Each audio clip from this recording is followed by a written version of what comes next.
and this is our Soul Center meditation service.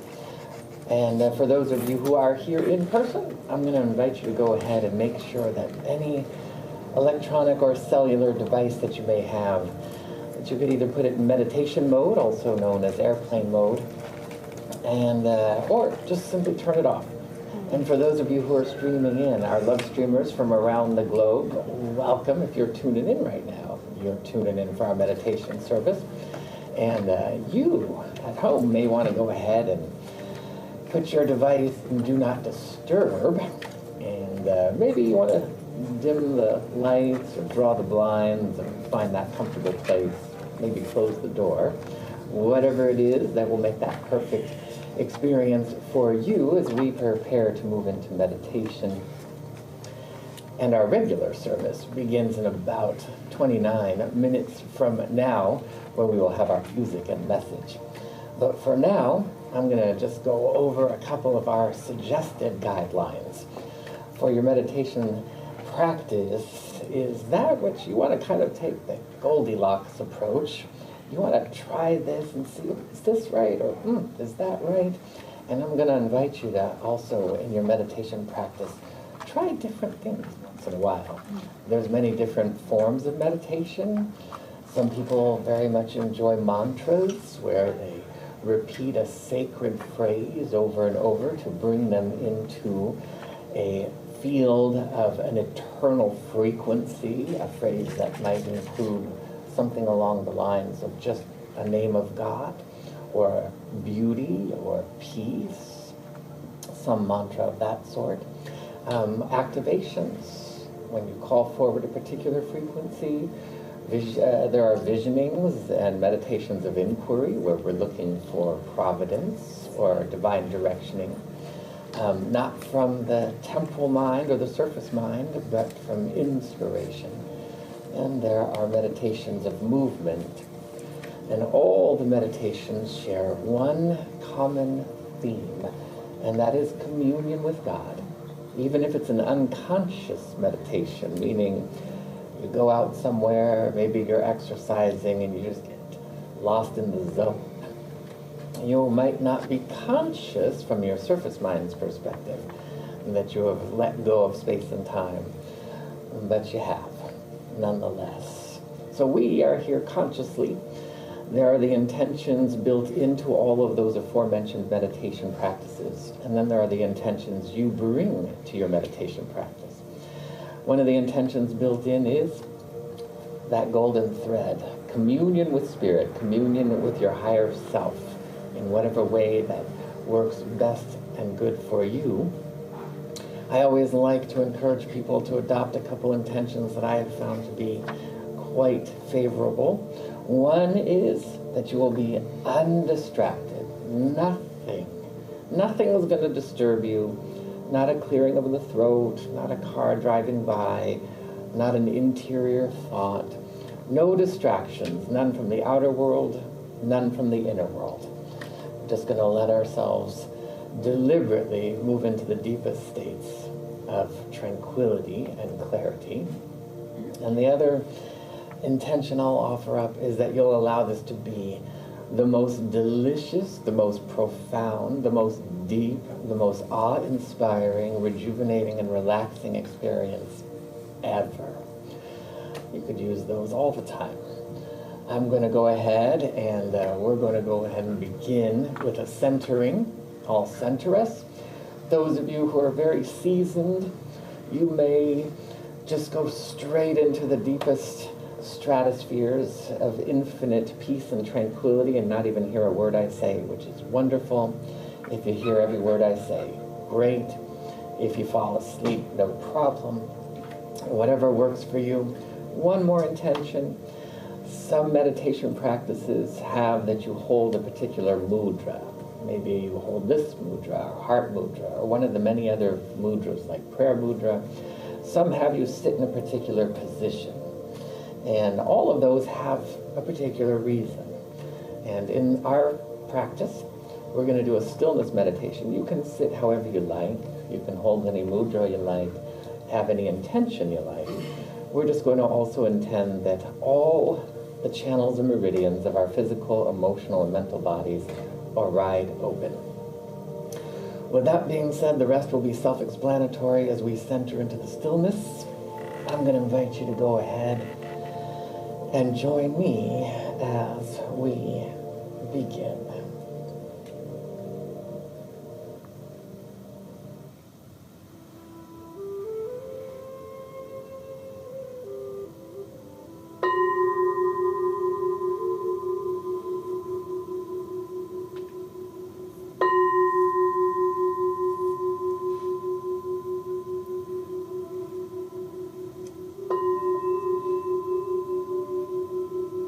And as always, we begin by first giving ourselves permission to relax. Just saying to ourselves in our minds, I give myself permission to relax. As we invite, as we evoke, and as we allow the eternal divine frequencies and energies of peace and love, beauty and joy, wellness and goodness, harmony and grace to wash over us and to rise up from within us, knowing we have no place to go. We have nothing to do except completely and fully surrender into the deepest states of tranquility, clarity, and serenity. I invite you to bring your awareness to your crown at the top of your head. And imagine your crown is wide open, like the dome of an observatory, open to gaze at the cosmos. I invite you to imagine you're bathing, sitting beneath a waterfall of light, an eternal energy cascading down from source, from the divine, washing over you and flowing through you.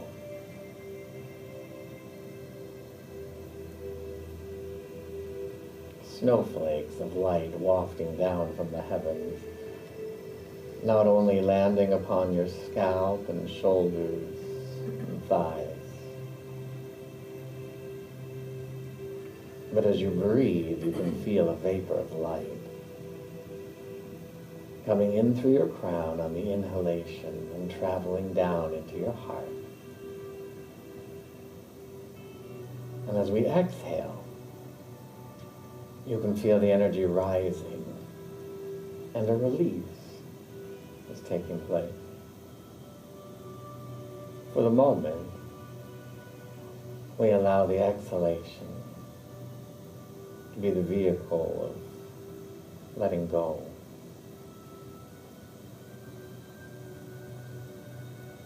On the next exhalation, we allow ourselves to let go of any concerns, distractions, or to-dos.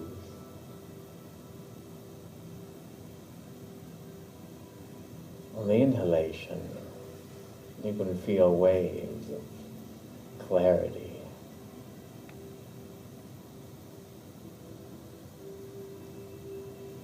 Exhaling, we let go of efforting and trying.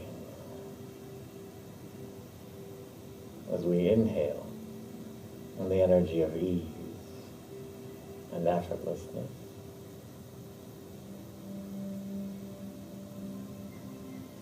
Exhaling, we let go of figuring and analyzing. As we inhale, wisdom and providence beyond words.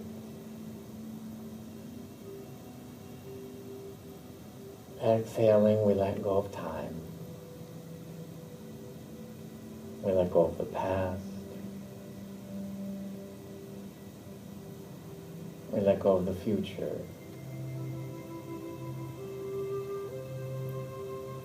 We let go of the present. And we feel eternality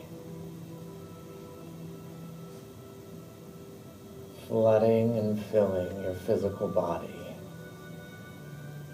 with waves of oneness, wholeness, and relaxation. It's as though when you're inhaling, you can feel the breath come all the way down into your heart, through your heart, and down to the bottoms of your feet. You can now feel the exhalation joining the inhalation, as both just simply fan the internal, eternal flame that rejuvenates, revitalizes, and inspires. We can feel the energy with each cycle of breathing taking us deeper and higher. We can feel our emotional body purified, cleansed, returning to its natural, neutral state of divine strength, compassion, and love. And we can feel the mental body flooding with waves of clarity and inspired wisdom beyond thoughts and words. Providence. And we can feel the energy of the soul. The energy of our eternal beingness. The energy of passion. And our oneness with the universal presence of all good, all love, all beauty. And it is here that we allow ourselves to be undistracted and simply relax, rejuvenate, and rest in the stillness. Each cycle of breathing taking us deeper and rising higher.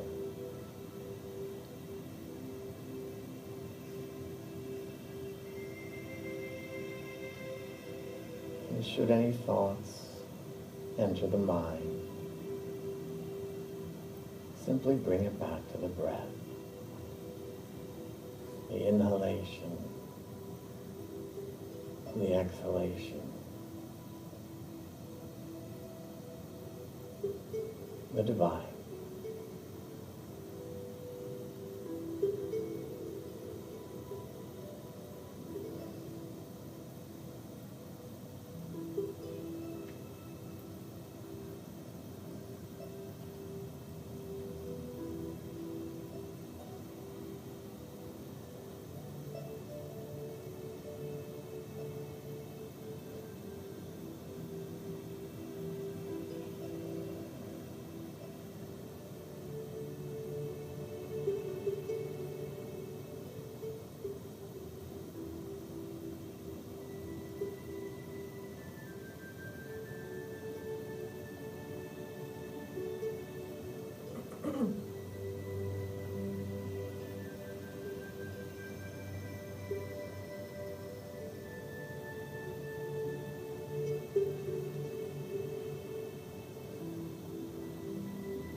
even deeper,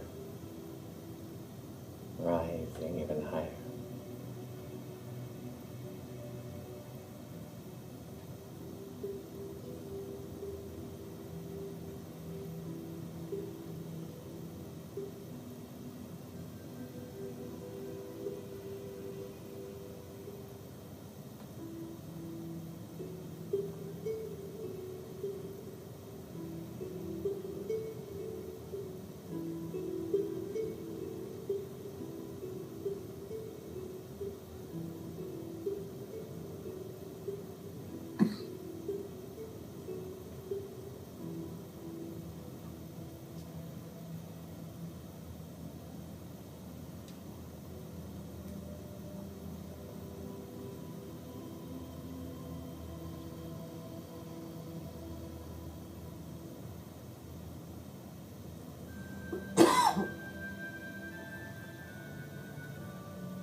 I invite you to bring your awareness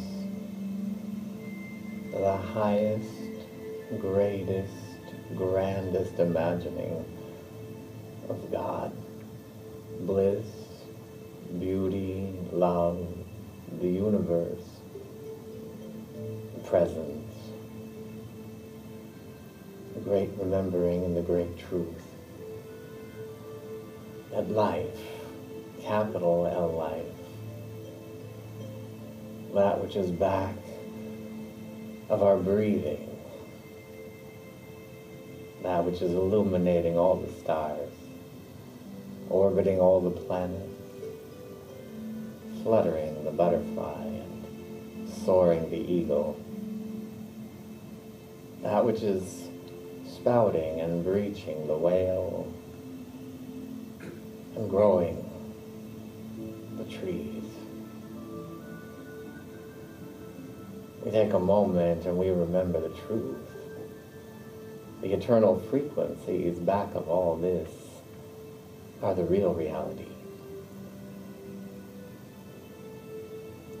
I invite you to bring your awareness back to your breath and imagine, as we continue to go deeper, on your next inhalation, that you are breathing in the energy of beauty. Become aware of its sensation, maybe its color, maybe images. But as you inhale, draw that energy all the way down to the bottoms of your feet. And feel a proliferation of beauty throughout your entire energy body.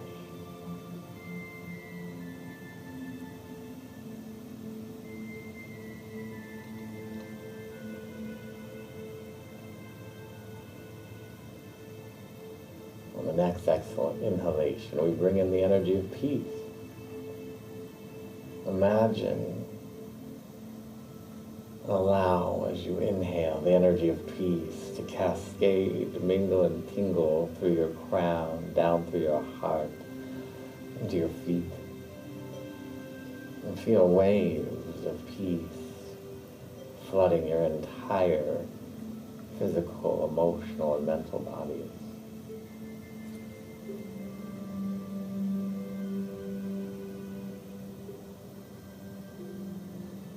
A contagion of goodness. I invite you to imagine the energy of joy. Inhaling that energy all the way down to the bottoms of your feet, that your toes may know joy, your knees,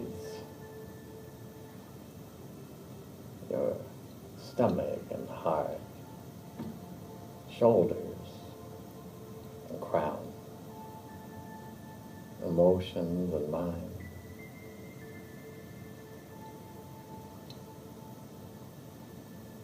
As we allow these energies, the eternal frequencies that only beget goodness, wellness, prosperity, we return home. There's no place to go. Simply remember the truth. That which we call the universe or God, Jehovah or Allah, Yahweh or Elohim, Dios or Adonai, the Great One, the One, all referring to that living, loving, omniamorous presence that is in all dimensions of all incarnations, in every cell, quark, atom, tissue of our beingness, and as all the sacred texts from around the globe indicate, each and every one of us born in the image and likeness of God, beyond our name, gender, age, nationality, race, beyond any of the egoic personality traits. There is that divine spark that only knows bliss, only knows divine strength and clarity. Oh, we breathe into our holy nature, our eternal nature, the great truth and the great remembering, that we may be in the world but not of the world as we remember this truth. And we allow it to fortify, amplify, glorify, and expand, even as we begin to come back into a lucid state of divine awareness.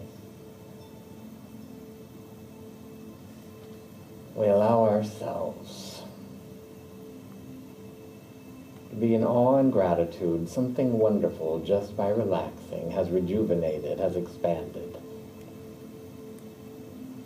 And it is from a place of thanksgiving, of reverence, that we bring our awareness to the bottom of our energy field. If you were standing, you'd notice it maybe a meter or more, 4 or 5, 6 feet beneath you. At the bottom outer edge of your auric field, your human energy field. Oh, a beautiful starburst of light that is known as your 10th chakra or your earth star, where each and every one of us grounds heaven on earth, personified for us.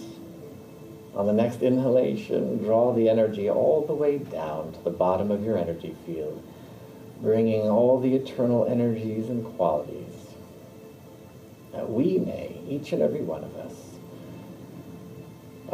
bathe, that we continue to steep and step into a greater and grander experience of rejuvenation, revelation in this world, in this life, right here, right now, We simply agree, and we allow it to be by saying, and so it is. Amen.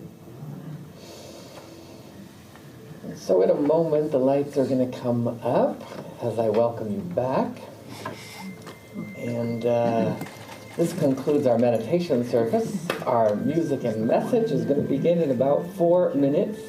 For those of you streaming in from around the globe, good morning, good afternoon, good evening. We're going to take a little break. You know where the restrooms are for our love streamers, wherever they are. And here, if you go through that door past the bookstore and out the back door, you'll see the restrooms to the left. And we will resume or start our music and message service, like I said, in about 4 minutes. Welcome back.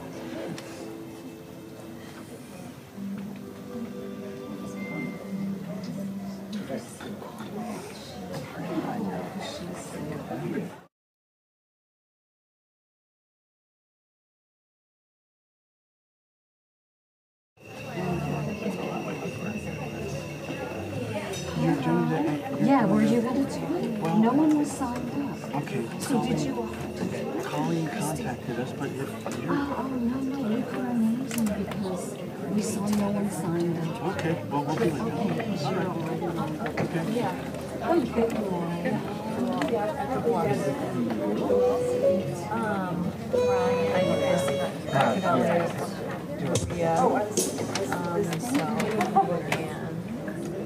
good lad.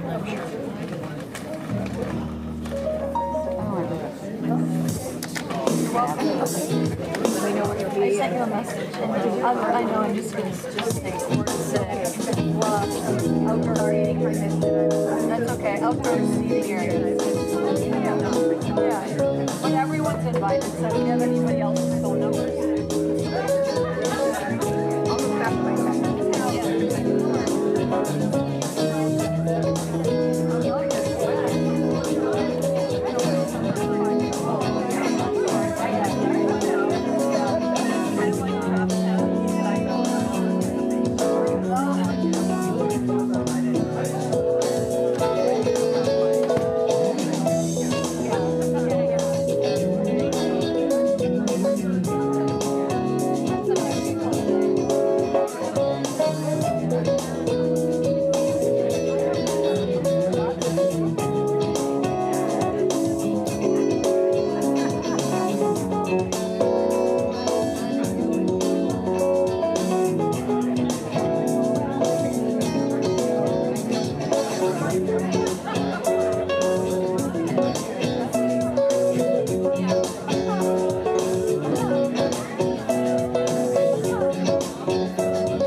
morning, Soul Center. Good morning. How's everybody on this very hot and humid Sunday? I'm glad to see you all out here today. It's a beautiful day to celebrate. My name is Paulette Smith, and on behalf of the Board of Directors and our founders, Jessica Suslik, and our angel in heaven, Patricia Griffith, I'd like to welcome you to our Sunday service, where we are continuing to light up Orange County with love. Yes, we are. So let's start with our declaration. You'll find it inside your program. We'll all rise and repeat it together with enthusiasm. There is one life, and that life is God. That life is perfect, and that life is my life now. I am here to receive the divine message for me. I am awake, I am tapped in, and I am transformed. Very good, thank you. We have our band, our house band today. We've got Jesse Godoy on guitar and Brian Sherrick over there on keys. And we have the amazing Angel Travis. And now we have the lovely Angelina to give us some very important announcements. Thank you, lovely Paulette. All right, everybody, remember to turn your phones off, please. You may have heard that we have an amazing new class coming up this September, World of Prayer. I'm very excited about joining this one. We're going to review prayers from world religions: Judaism, Christianity, Islam, Buddhism, Hinduism, and more. We'll gain insight on their similarities, efficacy, and unity. We will learn and practice the principles of praying affirmatively to align, deepen, and enhance our prayer practice. We'll evaluate religion's most cherished prayers for a deeper understanding of their intent and compassion. We'll immerse ourselves in an awareness of the universal laws and connect with living prayer. And we'll personalize an intimate experience with prayer and our oneness with God. For more information, go to soulcenteroc.com. Visit our Almond Garden bookstore to pick up our wellness item of the month, Worker Bee Treatment Stick. Handmade in Minneapolis, this unscented treatment stick nourishes dry lips and skin. It is also effective for cuts and skin irritations. I purchased it a couple years ago first at Almond Garden in Sherman Oaks, and it's a nice compact little stick, and it's great for your lips, and then I use it on my cuticles and my elbows. And whenever I get scars, it's great. Monday, mañana, 7 p.m. Pacific, monthly Soul Center Visioning. If you haven't done it, I highly recommend it. It's really a great opportunity to learn about visioning and also envision what we see Soul Center to be in the future. And it's led by our amazing Papi Chulo Reverend. Please visit our welcome table after service or soulcenteroc.com for information about all of our events and classes, and Reverend Keith's daily affirmative prayer, Tuesdays A Course in Miracles, joining one of our soul circles, our weekly newsletter, our Facebook community group, Soul Center Monthly Visioning, which is mañana, and our monthly Munch and Mingle, where we celebrate each other's birthdays and other accomplishments, milestones, and so forth. It's held each last Sunday after service, and all are invited. Calling all volunteers to serve at our welcome table as greeters and more. Join Soul Center's fun, relaxed, and supportive volunteer team. Please visit our welcome table, our website, or contact our amazing volunteer leads. Looking for Kathy, and she is an amazing lead, along with Colleen, and it's really a great opportunity to get to know each other. And now for something really fun, your chance to shine and shine bright. Please join us for Sunday service on August 4th. Bring a friend. A videographer will help us create new content for social media marketing. We would love to see you in our new reels. The videographer has asked that we wear bright primary colored solid clothes because it looks best. And remember, bring a friend. Let's show up and do this. It'll be a lot of fun. And now, a little music from our amazing, come on, let's do it, Angel. Let's join in our congregational song.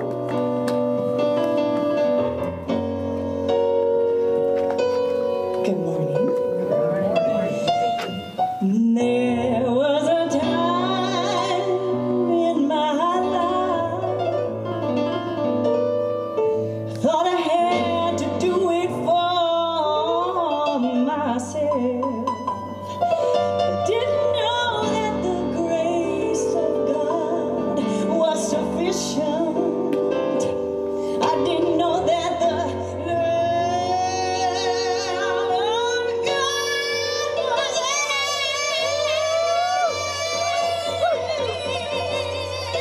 now I can't say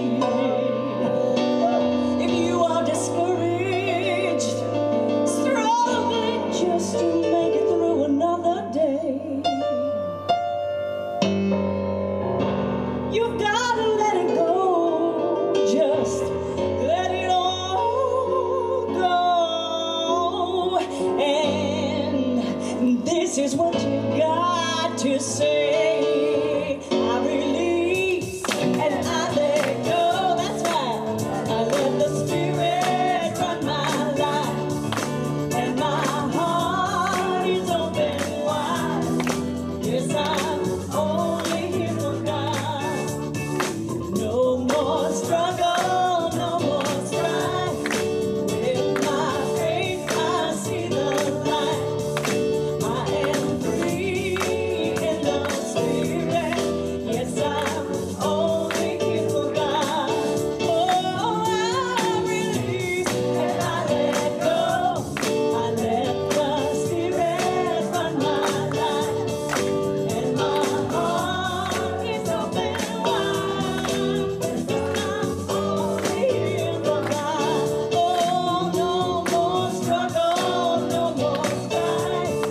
With my faith, I see the light. I am free in the Spirit. Yes, I'm only here for God. Come on now. I release and I let go. Let the Spirit run my life. That's right, we do. And my heart is open wide. Yes, I'm only here for God. That's right, no more struggle, no more strife. With my faith, I see the light. I am free in the Spirit. Yes, I'm only here. What are we here for? Yes, we are only here for. What are we here for?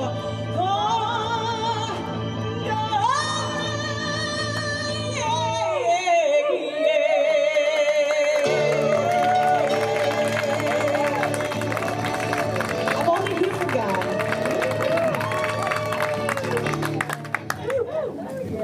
All right, Brian.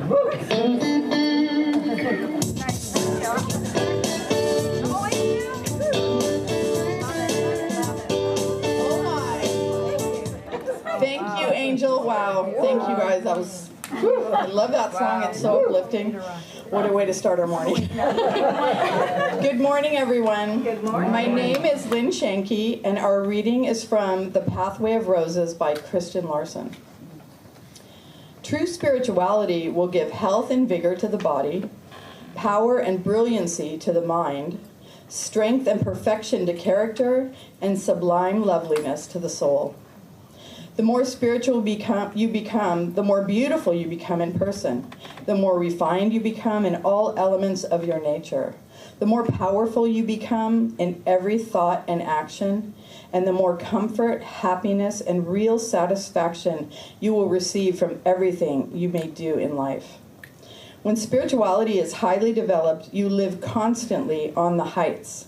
You see all things as they are in the capital R real. You know that you are created in the image and likeness of God. You are in constant touch with the beauty and splendor of the cosmic world, and your joy is supreme. You are living in the light of the Spirit, and your mind at times is so illuminated that by that light that your understanding of higher wisdom becomes extraordinary. You thus enter those lofty realms from which all true prophets have received their inspiration, and accordingly you become one of those who are chosen to be taught of God. To enter real spirituality is to anchor the mind in that very power that holds and guides the universe, and such a mind is always safe. Let us turn within and pray. Oh, how wonderful to remember. To have those words ignite that beautiful spark inside of each one of our souls. I am so grateful for this place that we call Soul Center, this place where we can come to fill our souls. Grateful for that meditation. Grateful for the music, for Angel and her amazing voice.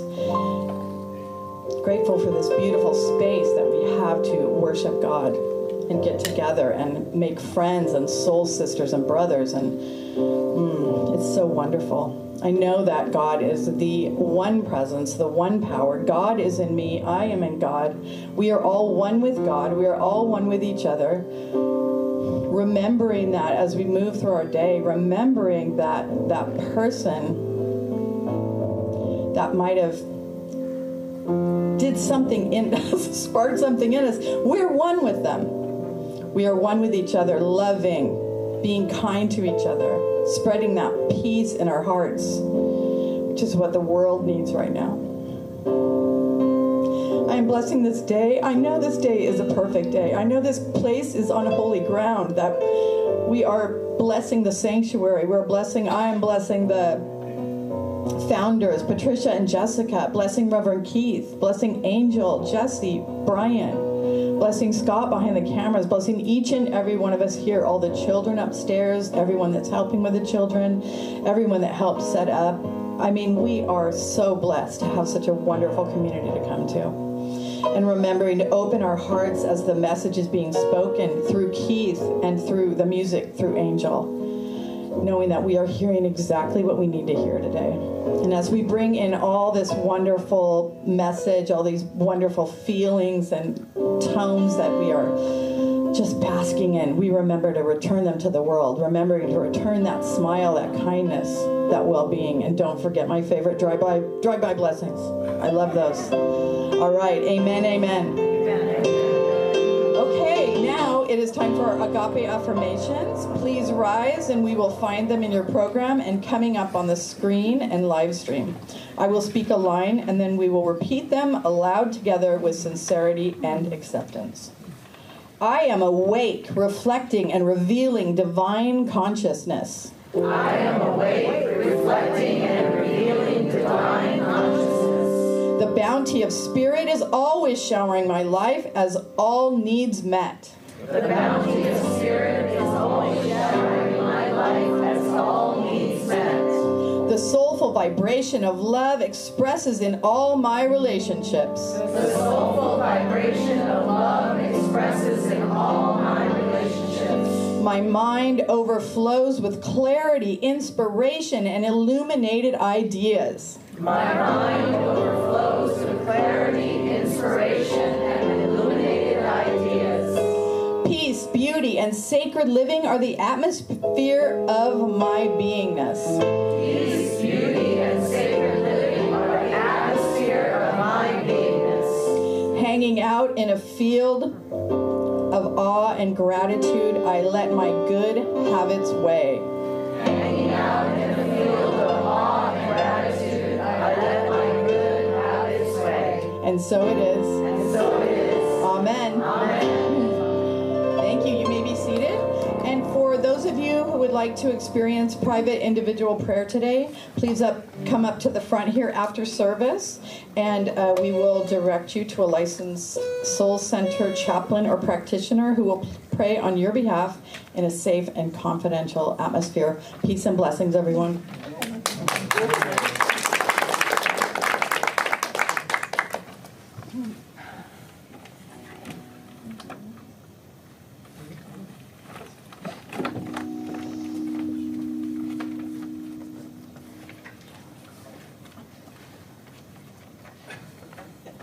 They're looking at me like, did you bring the tissues? Are you going to be okay, Angel? That's what he said the first thing this morning when I chose this song. Well, I don't know. It came, I haven't done this song in so long. And honestly, I think I've only performed it one time ever. And then it came to me, and I had this recording. I sent it to Brian. He goes, yeah, you should do it. It's like, but are you okay? I don't know. So, this little precursor. Bring it on, bring it on. Bring it on. Bring it on.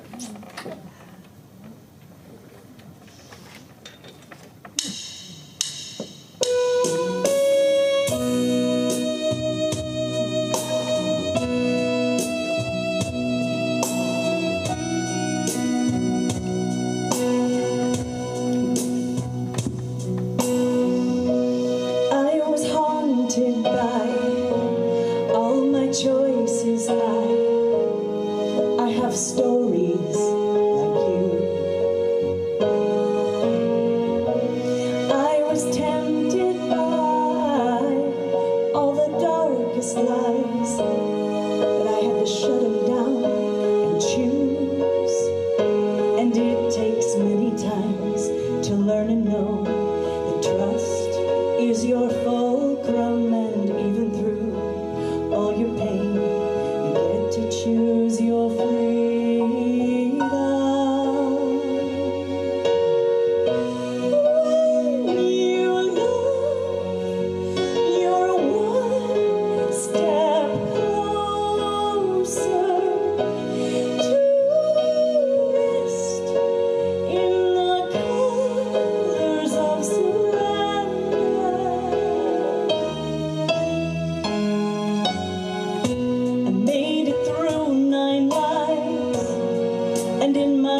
step closer to God.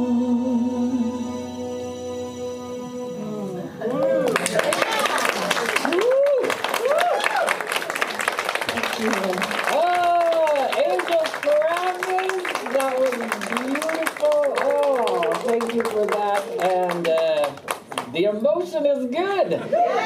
There's connection. It's wonderful. It's beauty. It is a reflection of that. So, welcome to Soul Center. Good morning. Good morning. Good afternoon. Good evening to love streamers from around the globe. It is good to see you. Those of you here live in person. I'm Reverend Keith, and I would like to welcome you to another edition of your soulful journey into magnificence. And of course, we want to thank Angel. We want to thank Brian and Jesse for always bringing excellence into our community. And it is good to be here as we celebrated Independence Day, or as I like to call it, Interdependence Day, this past Thursday here in the United States. That means when you become dependent on the inner magnificence of your own beingness, you'll not only find that interdependence that is alive with the vibrancy of the divine, but you will also find the interconnectedness that we all share. And so I want to welcome you. We are Soul Center. We are an affiliate of the Agape International Spiritual Center, which means we are part of the New Thought Ageless Wisdom teachings that have been cultivated since the dawn of time, but have been curated by those masters from out all cultures and all traditions, curating to understand what does it mean? What does it mean to be born in the image and likeness of God? And the forefathers and foremothers of our movement, several hundred years ago, came together and started to coagulate.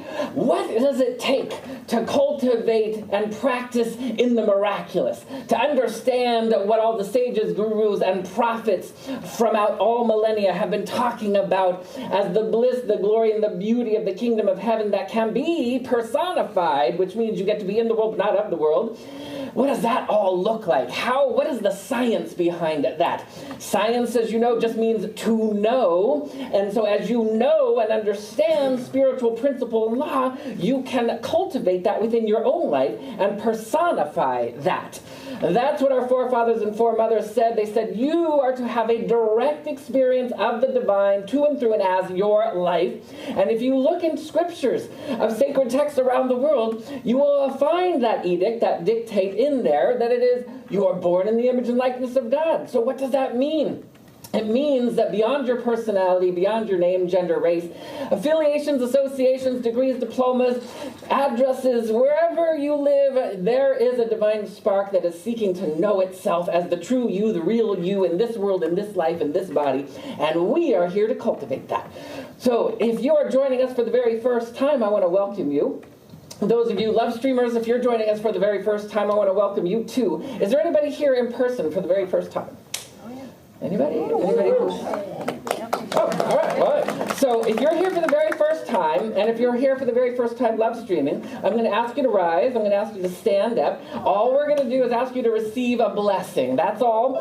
You're just going to receive. You just want to be open-hearted, open-minded, and allow yourself to receive. Same to you love streamers if it's your first time. If it's your first time streaming, then you'll stand up. But if you come here in person, you'll do it again here in the live version. For those of you who are here, we're just going to go ahead, and our congregation who's used to this, we're going to extend our heart. And if you were here last week for the very first time, you can also stand, because I don't believe this happened last week.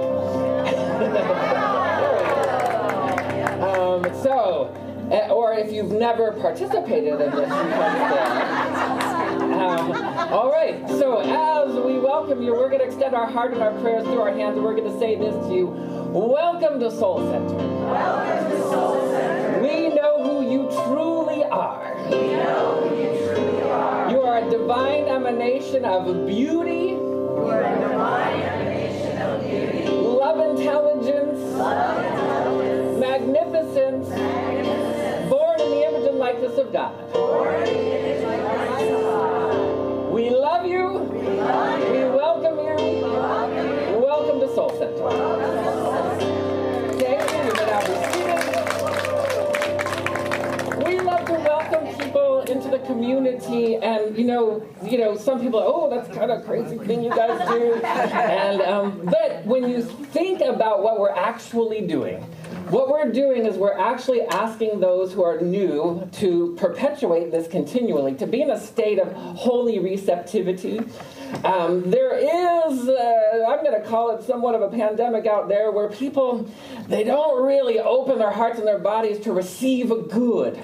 There's a lot of people out there that love to give and love to do and love to be a beneficial presence, but not always receive that good. So if you could just use that as a way to open your hearts to allow yourself to be seen and loved and known and adored and recognized, we would love for you to continue that, because that is part of the equation as we move into this new month, celebrating our new theme of the month, which is divinely cooperative and wholly collaborative. We're going to get to that in a minute. Also, since I was off last week, and our lovely Reverend Arlene was here, she happened to mention during her talk a couple of people, Peggy and Hope, who had kind of joined our community last year, and were in a car accident. Some people were familiar, some people weren't, and they did not survive that. And so that happened a little while back, and just to know that we are holding them in a space, and especially their family members and friends, that they are feeling the grace and the brilliance. And the one thing we do know is life is eternal, and so we know that they are shining and spreading their wings right as we speak. Yes. There was a couple questions. We just wanted to make sure everybody knew that they were in and out of our community, and we love them. And as I mentioned a moment ago, our theme of the month is divinely cooperative and wholly collaborative, which means that you open up to, now the universe and the world and life, believe it or not, because as you look out into the world, you're going to see things, oh, that doesn't seem cooperative. There's some war going on out there. There's some disagreements going on out there. So, oh, I'm seeing non-cooperation. But life itself is cooperative. When we talk about life, we're talking about capital L life, not lowercase l life, which is the way that we may move through life, but capital L life, which is what holds all life. We know that capital L life is also synonymous with good, with beauty, with joy, with love, and all the eternal frequencies, and with God. And we know that that is a good, and this is what the forefathers and foremothers of our movement strove to prove in their daily beingness. And anybody who's gone into deep states of meditation and experienced bliss or nirvana begins to just touch the hem of the garment of what all the master teachers would be talking about. They would be talking about self-realized knowingness, and it is a collaborative experience. And the topic for today is practiced inspiration. Believe it or not, we did not come on this planet to be intellectual beings.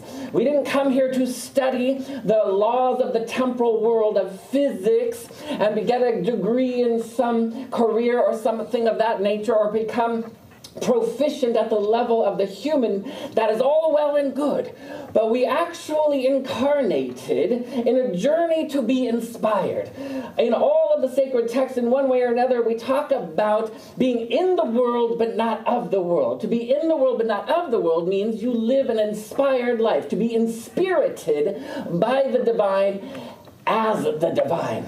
Many religions around the world espouse an idea that there is a God that is outside of us, and that is a man with a beard that A, has a gender, and B, has a beard, and he's in the clouds in some location somewhere outside, and that if we are good and we follow some rules, and we don't do this and we do that, that we will make our way into the kingdom of heaven, which is a place outside of here. And we know that heaven is a consciousness of inspired beingness, that as we open into that, and anybody who's ever been As Angel's song would say, when you allow love, because we know love and God are synonymous, we're talking capital L love.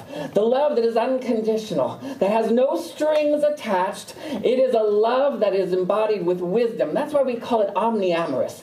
An all-loving, all-enveloping, but it is intelligent. It is the love, beauty, and intelligence back of all life that is choreographing everything right now. Your autonomic nervous system is working from that wisdom. Your breath is breathing in oxygen that is coming from the trees and the plants that oxygenate the air. And as we reciprocate back with that carbon dioxide that allows them to breathe it in, and as you start to feel the oneness.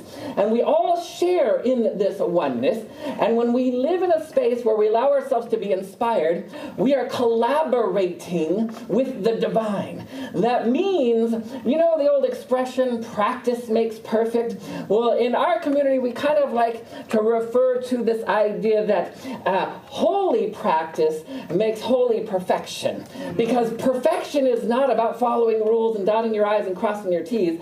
Perfection in a spiritual purview is just beauty is revealing itself. Love and beauty revealing themselves perfectly. And perfectly means unobstructed. Unobstructed by our worries, doubts, and fears. And so we step into a place where it's like, my job as a human being is to cultivate that. So we want to cultivate it. This past week, took some time off, and I spent some time in the garden. I love gardening. And of course, it's the best metaphor for spiritual magnificence, because when you think of in the book of Genesis in the Hebrew Bible, when they're talking about Adam and Eve, again, the Bible is a psychological drama to evoke something within you, whether it's the Bible, Hebrew, Christian, whether it's the Bhagavad Gita, whether it's the Quran, whether it's any sacred text. It's to evoke something in you, stimulate an awakening where you can understand a greater concept, but it's explained to you in a vernacular, and this is where some people get mixed up. Most of Scripture is ancient to us, and it is ancient to the degree that there are idiomatic expressions and ways of talking that are different than the way we talk today. So they were never meant to be translated as literal. They were meant for you to feel. The way you grow spiritually is you become aware of your own energy body, your own frequencies, your physical, emotional, your mental bodies, and you can observe from your higher consciousness how all of that is choreographing itself and knowing itself. You'll become aware in higher states of meditative consciousness, ooh, I've got an issue in my tissue, and I am going to heal that. I'm going to become aware of the law of transmutation. So again, if you had arachnophobia, or maybe you had a fear of heights, or maybe you had claustrophobia, or something like that, to whatever degree that is not just part of the human experience, like, oh, well, that's just your lot in life. Yes, you're supposed to go around being afraid of things. No, that's not. That means somewhere along the line, I bought into something, and I qualified it and turned it into a belief that is now influencing my human life and creating constriction and restriction. We are here to transcend that and say, beginning at the beginning. In the beginning is the Word. In the beginning is eternality. In the beginning is God. In the beginning is truth. And it is the truth that sets us free. So as we allow ourselves to be still and know that I am, we can witness and observe what's going on in our own cosmology, and then we can activate and apply the laws that govern the universe, such as the law of transmutation, to alchemize any trauma or beliefs that would limit us in our experience and expression. There's not one diagnosis out there that is above the law of transmutation. There's nothing out there that in the temporal world that can keep us from full self-realization. We are to cultivate that. We cultivate that through practiced inspiration. That means you want to surrender to a degree that you can allow yourself to be inspired or to be inspirited. To be inspirited, and this is not something outside of you. It's a more intimate awareness of who you really are than ever. You know, I remember when I was in right after high school, and I went into my first year of college, and then I decided I needed to take a year off, and I was just looking for an excuse to not go to school, and so I convinced my dad. I said, I need to take a year to go find myself. And he just looked at me like I was a flower child, and I don't know. But I convinced him that I could take this year off. Now I think it's become commonplace that you can take that year off. But back then it was like, oh no. Anyway, I had no clue what I meant when I said I need to go find myself. But I do know what it means now. And if you say it with sincerity and you're like, you know what, I want to find me. The me that is beyond my gender. The me that is beyond my trauma body. The me that is beyond age, situation, diagnosis, prognosis, or circumstance. Who is the real you? And you will find, as you dig, the destiny that we all share. You will find your magnificence, and you will find every gift, every talent, every ability to access, activate, and transform anything. You will never be given anything that you cannot handle, and anything that you think you can't handle, you brought into an experience to begin with. Not as a punishment, not as because you chose, oh, I want to go through this adversity or this arduousness, but just because we make an oopsie. We make a mistake. We make a mistake, and as a matter of fact, in Scripture, when they refer to sin, the Aramaic Hebrew word for sin is just mistake. And there's no such thing as a mistake that is too grand or too big that it can't be transformed or transmuted. All that means is I'm believing in some form of lack or limitation, and it might come out as judgment against others. It might come out as a fear about this or that or whatever it may be. But as I steep and step into the realm where I know the universe is friendly and it is good and I am born from this eternal vibration, we can transcend anything. And as many of you have heard many times from me, I've transformed and transmuted, whether it was the panic attacks, whether it was some of the healings that took place in my physical body, my emotional body, or mental body, because I, like our forefathers and foremothers, and if you matriculate through Agape and through our teachings by becoming either a prayer chaplain or a practitioner, you're going to have to do the inner work. But you don't have to go through the programs to do that inner work. All you have to do is say, I shall surrender to the inspired life. And as I always say on the daily affirmative prayer every morning, that we are going to do this benevolently. We heal, grow, and expand benevolently, gloriously, dynamically, profoundly, elegantly, always and only in good, joy-filled, and grace-filled ways. That's how we begin to get the ball rolling. Many people don't want to address their fears because they're afraid that the fear is going to consume them. We are going to say, you know what? We're a community. We meet you where you're at. Whatever is going on, we're going to go and we're going to bring whatever is going on in the temporal world, and we're going to bring it back to the beginning. And we're going to go in such a way of grace that is built into the law of transmutation. Grace is what allows you to transcend something. And somebody who has transcended many worries, doubts, and fears.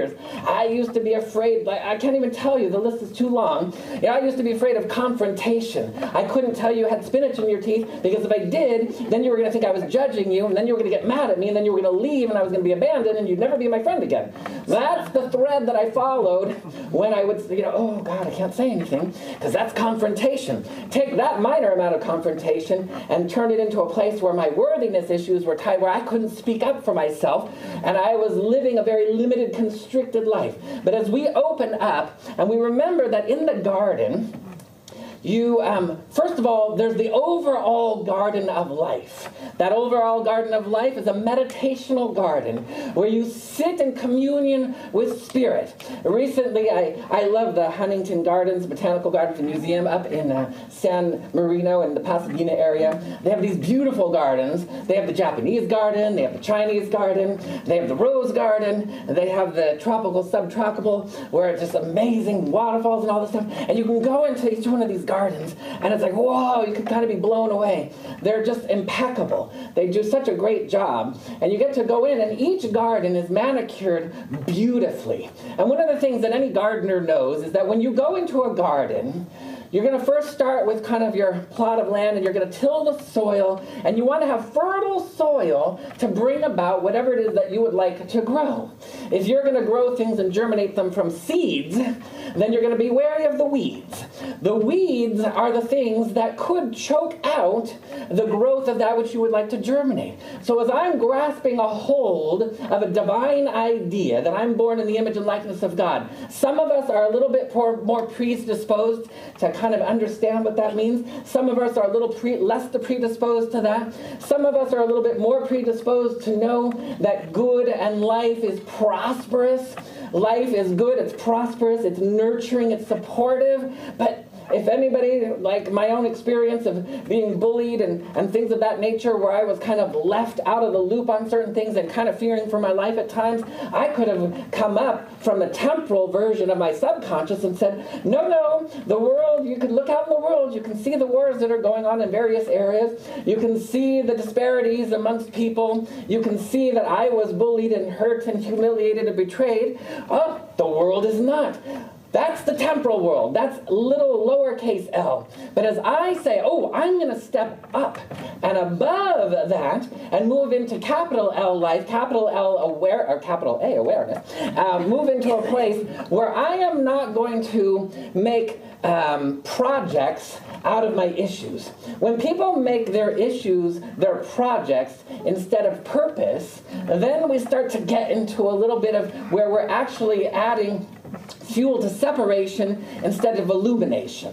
What I mean by that is that sometimes something goes on in our lives and we feel a little, when I was suffering from the traumas of things that had happened in my life and things were showing up as panic attacks and anxiety, I started to make that a project at the beginning. I need to heal this, I need to find, I was leaning into the temporal world, I was about to be put on medications and things of that nature, which were not making bad or wrong, but I was starting to make it a project of how to manage. If you're starting to manage something in your life, you're starting to make it a project. Now, one of the things that will help you cultivate the garden that bears the fruits, because if you're planting a garden, what are you looking for? Like, not too long ago, I planted this beautiful little tiny sapling of an orange tree. It was actually 12 years ago in our garden, and it needed a little TLC in the beginning. I was out there gardening this week, and I was like, the tree is now big, it's got a beautiful canopy, and it's bountiful in its fruit, and we've taken good care of it. Now it's at a place where it can just be an orange tree. In the beginning, it needed a little nurturance, just like we have to nurture our children, need a little nurturance for them to be able to be who they are. In the beginning, you're going to start weeding things, but then as you participate in the conscious evolution of your own life, you're going to start planting the seeds within your garden. You're going to allow them to germinate, and when they become large and strong enough, you won't have to worry about encroaching weeds coming in and weeding as much, because now everything is mature. It's matured and it can handle being on its own without being encroached upon or strangled by the weeds.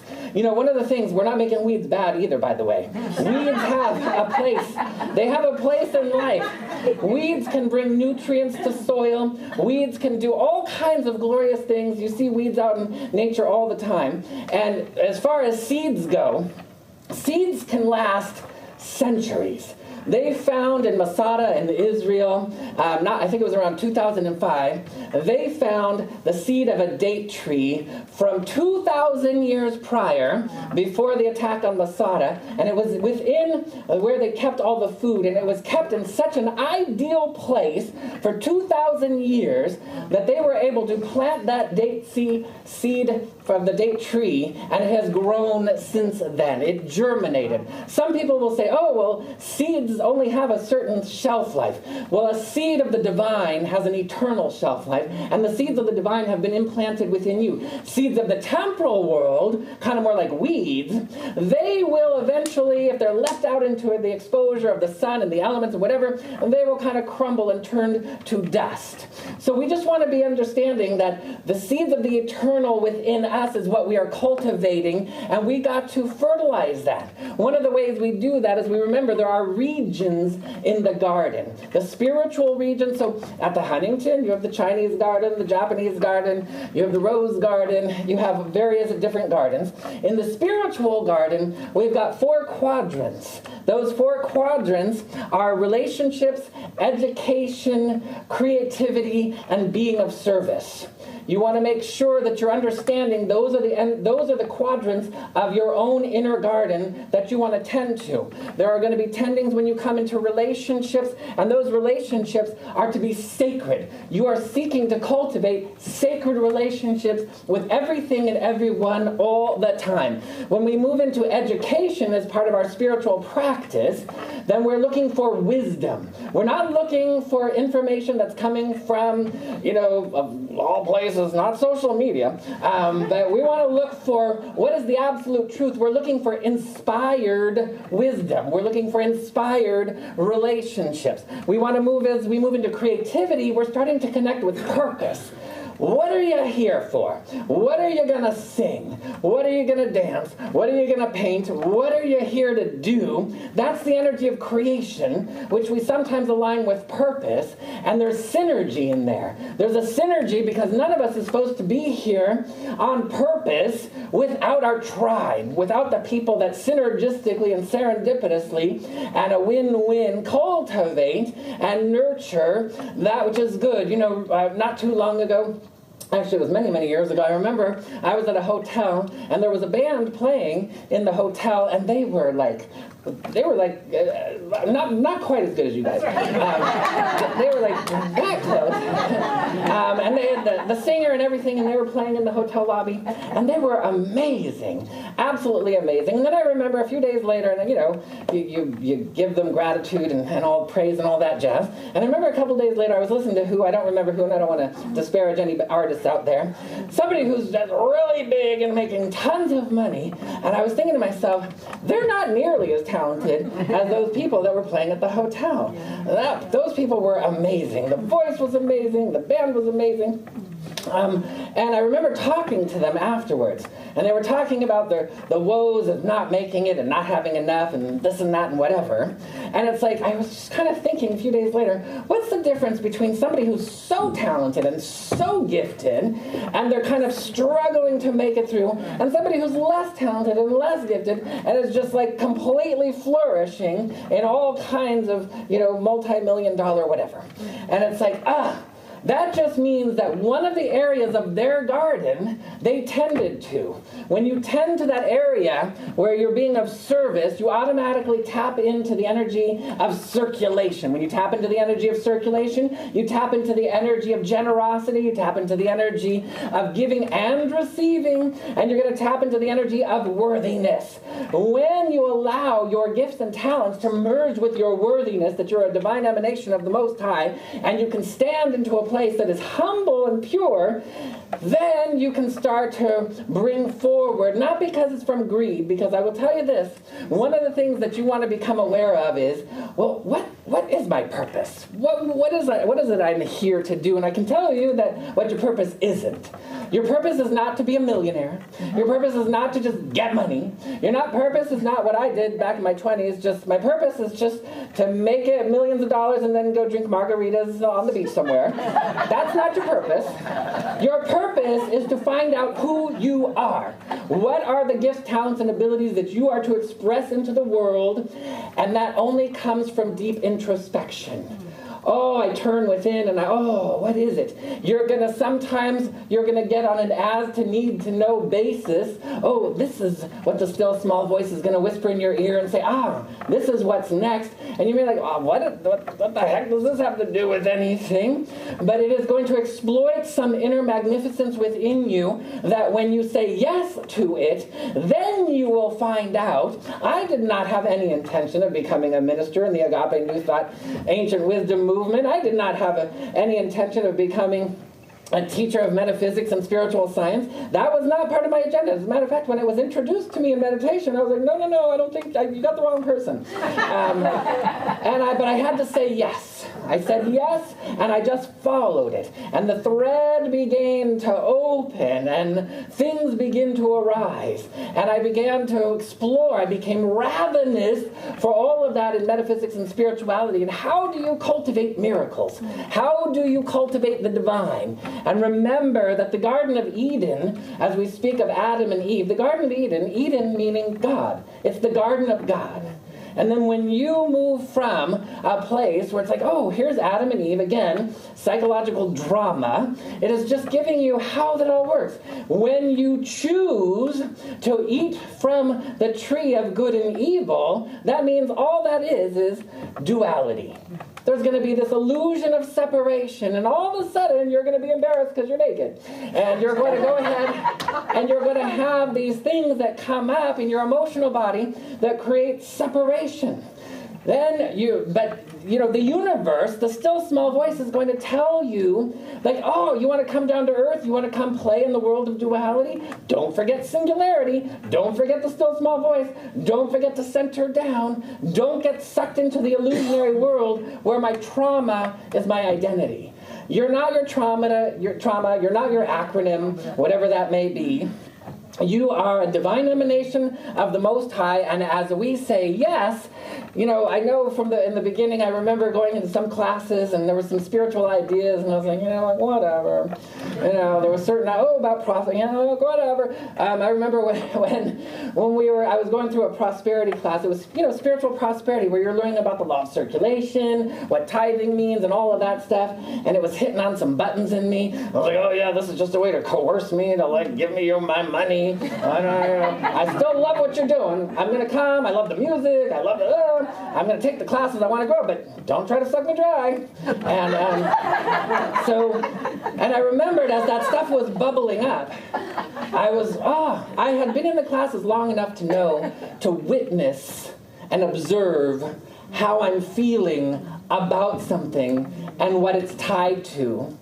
And I started to dive into what is back of this constrictive energy that's feeling like I'm being bamboozled, or I'm feeling like they're trying to get me in some way. And as I grew through that, I remembered that all of a sudden there was a liberation that started to build. Inspiration. I cultivated inspiration. I was using practiced inspiration to understand, reveal to me what the law of circulation is, and that it is better to give than to receive. I'm going to qualify it's better to give than receive. It is equally as good to receive back too. I was really good at giving support and nurturance. Sometimes I was good with the pocketbook, but not always. But I was like, let me cultivate, let me break out of my comfort zone and start to cultivate that. And as I allowed myself to go into that quadrant of my garden, that's the part of creativity, that's the part of the energy of circulation, and then you start to weed. The weeds are the things that pop up, and they will strangle the holy idea, not possible technically, but experientially.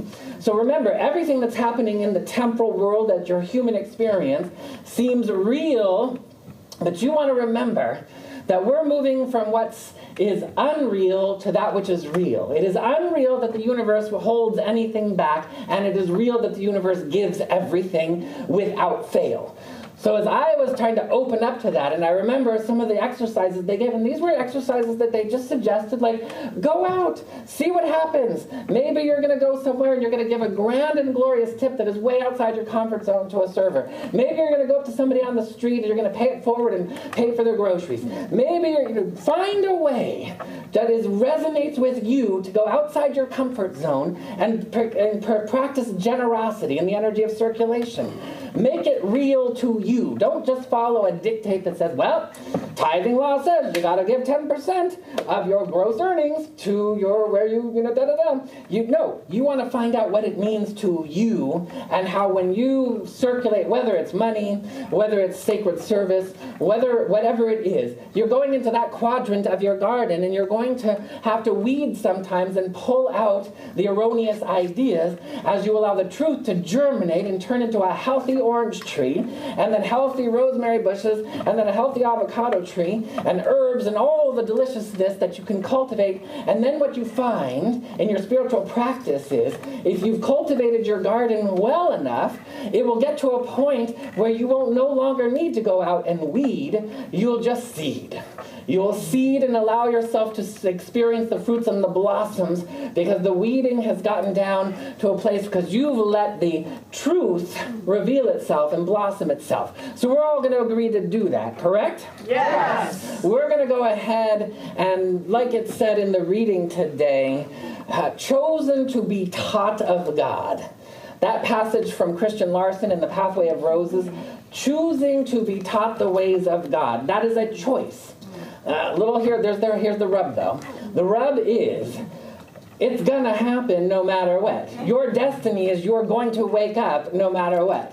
Are you going to do it the arduous way, or are you going to do it the illuminated and fun way? I'm going to go for the latter on behalf of all of us, that we're going to choose to let it be fun. Now, there's been times, again, I'm going to qualify this, I've gone through some stuff. I've shared with you before, I've had no less than 6 dark nights of the soul.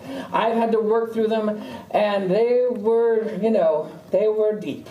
And there was times where you need to lean into someone that can hold you when you can't hold yourself. Whether it's your spouse, whether it's your community, whether it's a practitioner, whether it's a chaplain, whether it's whomever that holds you in a place where they see in you your strength, and they don't accept anything less, that knows that you are nurtured, you are supported, and you can grow and expand, and it is inevitable to happen. So that's part of the garden in our sacred relationships. Our sacred relationships are where we have high conversation, where we share inspired ideas. And as we move into that, we weed, seed, and feed. You got to feed the inner inspiration. You got to feed it. That's your practice. That's the practice inspiration. You want to be so, as it says in the Bhagavad Gita, so established in self-realization that not even the grandest of calamities will sway you. You are so steeped in that, and that comes from getting into the garden and making sure, as I go to my sacred relationships, making sure as I go to my education for wisdom, not intellectual understanding, as I go into creativity as in the energy of purpose and passion, and as I move into that space of service where I'm circulating that good, then you're having a balanced garden. Because if one quadrant of your garden is thriving, if I put all my energy into a relationship, but I'm not putting it into those other areas, it's only a matter of time where all the weeds are going to start to make their way toward that part of the garden. Our garden is a meditation garden, and we're going to make sure that we treat it as such with the best organic non-GMO fertilizers that we call prayer, that we call knowingness, that we say yes to an inspired state of practice and being. And we're going to move from, like I was saying, there was a time I was like, whatever to certain aspects of these things, and you want to move from whatever to whatever it takes. Yes. Whatever it takes, this is what I'm going to do benevolently and gloriously. So we're all in agreement, yes? Yes. We're all going to say yes. You are the master of your garden, and you will tend to it brilliantly and cultivate and bring forward. If you've ever had, I know some of you, I know some gardeners in here, you know when you ever go in and you have one of those tomatoes that's just ripe right off the vine? time. Oh my God, it blows the ones out of the market, out of the water. You know, when you have a fresh orange that's just perfectly ripe off your tree, it's amazing.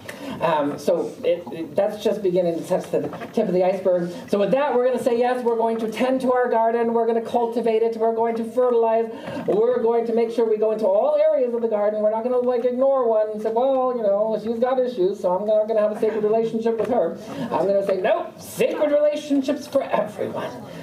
All right, that's going to be another topic on another time, because we're going to go ahead and we're going to move into prayer right here and right now. I'm going to invite you to join me. As we open our hearts, our bodies, our emotions, our minds to the infinite grace, the infinite beauty that we call life, capital L life, that we know is synonymous with God, with good. Whether we call it Dios or Allah, whether we call it Jehovah or Yahweh, Elohim or Adonai, the Great One, the Creator, the One, love. We know that it is back of all life, and it only seeks to beget good. That is the nature of God. God has never withheld anything, has never judged or condemned, smited or blighted. It only praises and raises. It only uplevels and uplifts. That is God's nature. That is life's nature. That is your nature. And as we navigate through the human experience, we will come to realize that we are born in the image and likeness of God. We are born from the holy heart, the holy mind, and every gift, talent, ability is already imbued and endowed within us. And we say, yes, I shall activate this. I shall transcend. I shall move from projects of the temporal world into purpose of the divine, and I will allow it to be good. Today is the day. Today is the day. We're not waiting till tomorrow. We are allowing the now. We are allowing it to be good. We are allowing it to be magnificent. And we are allowing it, to have its way. Reveal to me your secrets, wisdom, inspire me. I am allowing myself to be inspired. I am allowing myself to be filled with providence, guided, directed, uplifted, and connected like never before. In God, all things are made new, and I am allowing the newness and the freshness. This day, we agree to allow it all to be, grounding it so, embracing it so, knowing it so. And we simply agree to allow it to be so by saying, and so I let it be. And so it is. Amen. Amen. Amin. Ashe. Aho. Mahalo. Shalom. Hotep. And hallelujah. All right, Soul Center.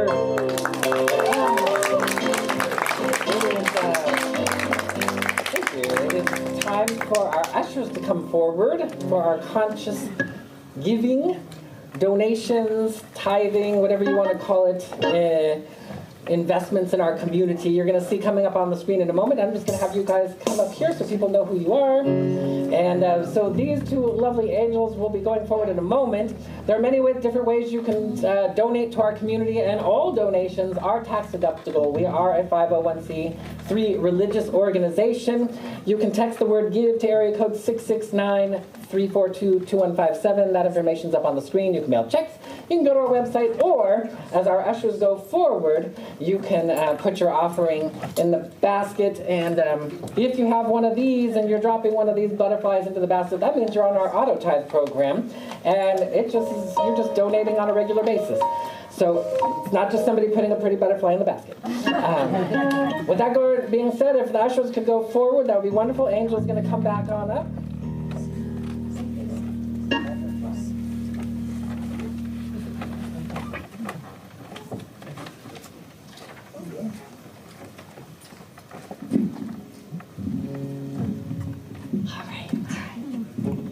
You're on fire, Rev. Yeah, that's right. Thank you. Wow.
I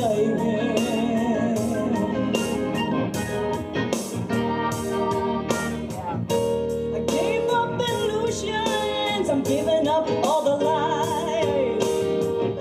I'm giving up my time card, I wanna be by God's side.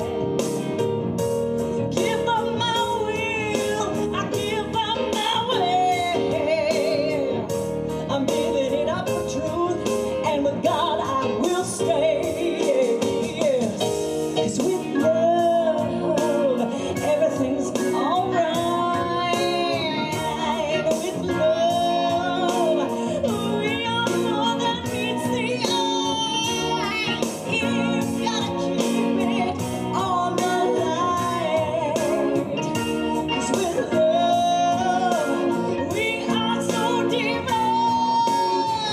Now I put my faith into the moment's hand. That way I never slip down into the story sand. Yes, I put all this faith into the moment's hand. That way I will not slip down into the sand. I know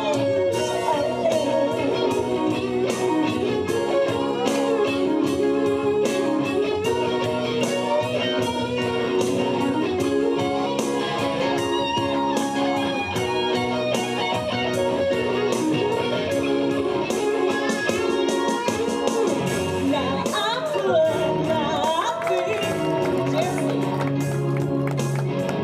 That way I never slip down into the sand. And I put my faith, God, right into your hands. I won't fall in the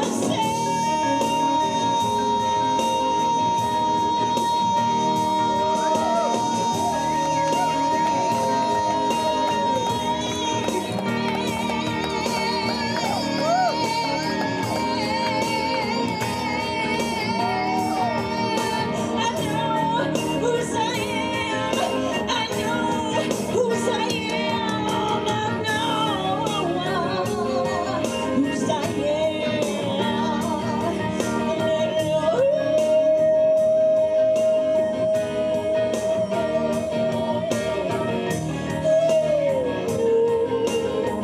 whose I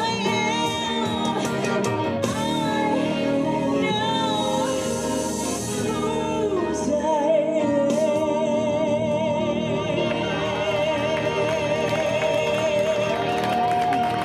Yes, I do now.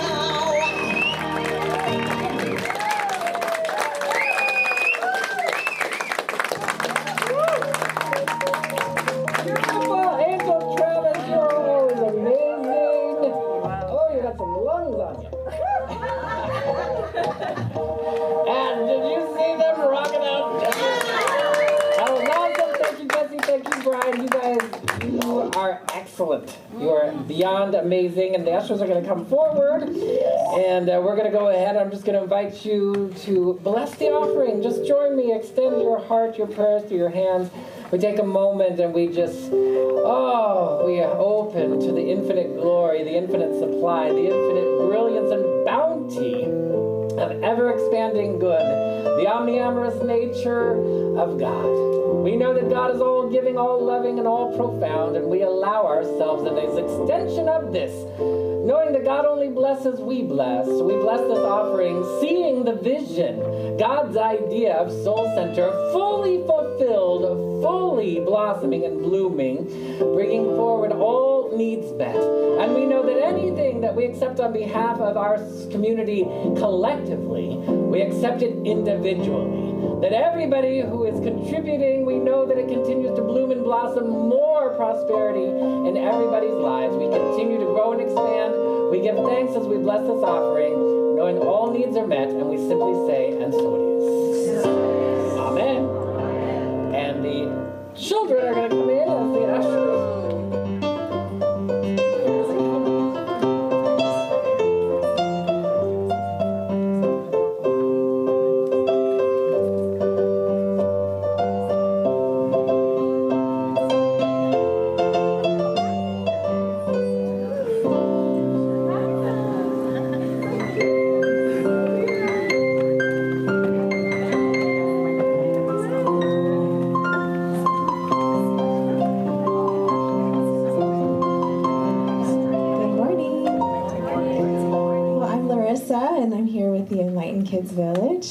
I also have Mia and Rainique, our teachers. And so today in Enlightened Kids Village, we delved into the concept of the infinite wisdom that resides in each one of us. So through meditation, discussion, and creative activities, the children discovered how to connect with and trust their inner guidance. So the children created these wisdom wheels as a craft, and it serves as a practical tool for accessing inner wisdom in different life situations. So guys, does anybody want to share from their wisdom wheel, where will you use, or where is guidance going to help you this week, in the week ahead? I think the wisdom wheel is going to help me, to guide me for my friends and family and the way to live my life for the upcoming week.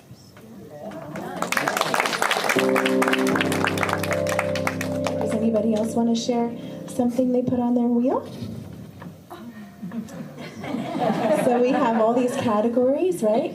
Want to just hold it up for everyone to see? Hold up your wheel, and it spins around. So you can say friends, self, school. These are all the places wisdom is available to us. So thank you, everyone. And so next week we'll explore the power of thoughts. And now it's time for us to sing our peace song. The peace song is our closing song. You're welcome to sing along with us. The words are in your program. They should be coming up on the screens. If you want to exercise your vocal cords, we would love for you to join us.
And love and beauty and joy, wellness and goodness, all of the eternal expressions of God Almighty.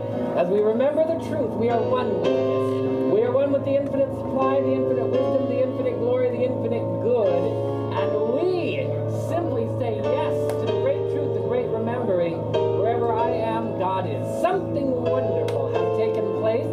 Oh, we have ignited a contagion of goodness that is seeking to glorify, amplify, and expand more good in our lives.